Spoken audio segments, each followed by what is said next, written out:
becerip bilmeli bunu ustalar. Bağı satılıyor olmaz her işte, hayır vardır her işte. Oğuzunu yazsın periştem, hiç kaçmadım ben garişten. Duşur insanın pegine, dil yapmasın davime. Adam yok, ırsır aytmağı, hiç kim kalmadı nem etmeğe. Bir ulu yardım etmeğim, ünlü ödüme bağlı. Adam yok, ırsır aytmağı, hiç kim kalmadı nem etmeğe. Bir ulu yardım etmeğim, ünlü ödüme bağlı.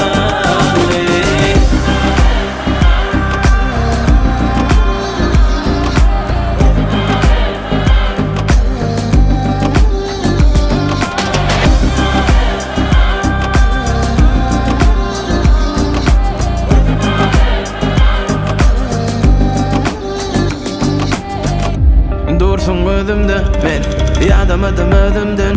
Din ışını o dün mağlar yali, İçime sığmadı yangın yolu. Tanımadın seni baştan, gözüm açtım, sırrım açtım, kuçuları seçtim. Şans kalmadın ama bir dönü gözüm kıynama.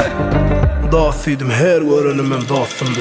Olar möce gürülün koyun posırlı. Yokurik tırmışımda ayağımda nasırlı. Düşünmedim balık bala ayağından basılmay. Kete yadı yanım bu dertlere taşımana. Şunca yılım yetmedim adamları tanımana. Kavunmana tayin eken töverögüm yazama. Durmuşu gözüme getirip yaptım şeylen ama. Bilyanın emamam kulun olsa talamana. Adın arayın olanla kem seni halayanım, kem seni tanıyanım. Emmek işin canım iş bitti sonum yettiğinden canım yara yara.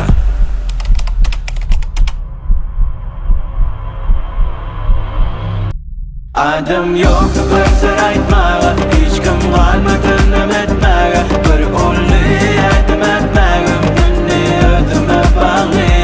Adım yok, ırsır aytmağı, hiç kim kalmadı nem etmeğe. Bir ulu yardım etmeğim, ünlü ödüme bağlı.